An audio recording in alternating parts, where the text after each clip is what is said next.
زبان کا جو استعمال ہے نا، یہ بہت زیادہ غور کرنے کی ضرورت ہے، بالخصوص جو پردے کے پیچھے رہ کر اسلامی بہنیں جو سن رہی ہیں، وہ کسی اور جگہ جمع ہے، میں کہیں اور سے بیان کرنے کی سعادت حاصل کر رہا ہوں۔ زبان کے غیر ضروری استعمال میں اسلامی بہنوں کا مبتلا ہونا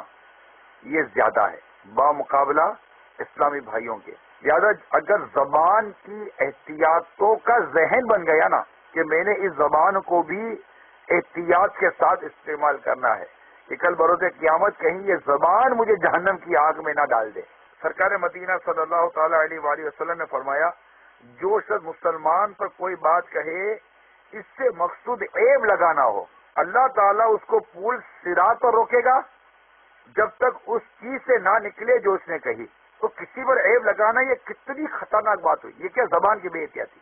یعنی ہمارے بزرگ مسلمانوں کی عزت کو کتنی اہمیت دیتے تھے۔ میں آپ کو بیان کروں کہ ایک بزرگ رحمت اللہ تعالی علیہ فرماتے ہیں، ہم نے اسلاف یعنی گزشتہ بزرگوں کو دیکھا کہ وہ حضرات لوگوں کی بے عزتی کرنے سے بچنے کو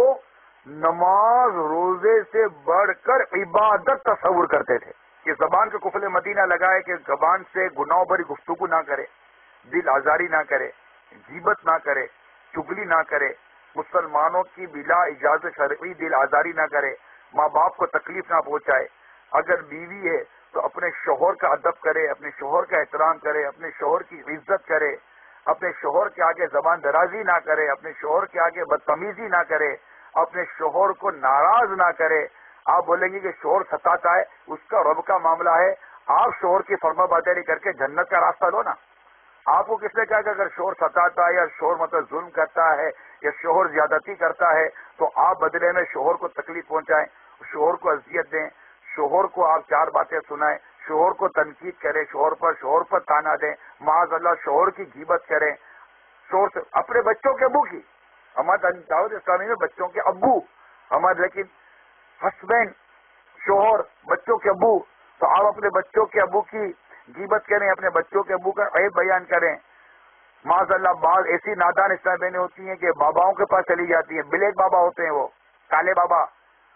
وہ کوئی اچھے لوگ نہیں ہوتے۔ 12ویں بھی آنے والی ہے انشاءاللہ، یکم ربیع الاول سے لے کر 12 ربیع الاول تک انشاءاللہ تعالی اسلامی بہنیں نیت کر لیں کہ اپنے گھر کو اور سب جھنڈوں سے اور لائٹوں سے سجائیں گی۔ آپ اپنے محارم سے کہیں گے تو انشاءاللہ تعالی وہ یہ لائٹیں اور جھنڈے وغیرہ مقصد المدینہ وغیرہ سے لے کر آپ کو دے دیں گے۔ پھر آپ گیلری میں نکل کر جھنڈے وغیرہ نہیں لگانے، آپ اسلامی بھائی یہ کر لیں گے۔ یعنی آپ عورت کا مطلب ہی پردے میں رہنے والی سے، آپ پردے میں رہیے، اور یہ نظر آنے والے جو معاملات ہیں نا یہ اسلامی بھائیوں کے حوالے کر دیں، اور اسلامی بھائی بھی خود اپنے اوپر لینا شروع کریں تاکہ ہمارا معاشرہ حقیقی معنوں میں سنت و بھرا اسلامی معاشرہ بن جائے۔ یا اللہ ہمارے گناہوں کو معاف فرما، ہم سب کی مغفرت فرما، ہم سب کی جائز حاجتوں کو، دعاؤں پر، حاجتوں پر اپنی رحمت کی نظر فرما، ہمیں نیک بنا، متقی بنا، پرہیزگار بنا، سچا پکا عاشق رسول بنا دے، ہمارے گھروں کی پریشانیاں معاملات دور کر دے۔ یا اللہ بیماروں کو تندرستی عطا فرما، پریشان حالوں کی پریشانی دور فرما۔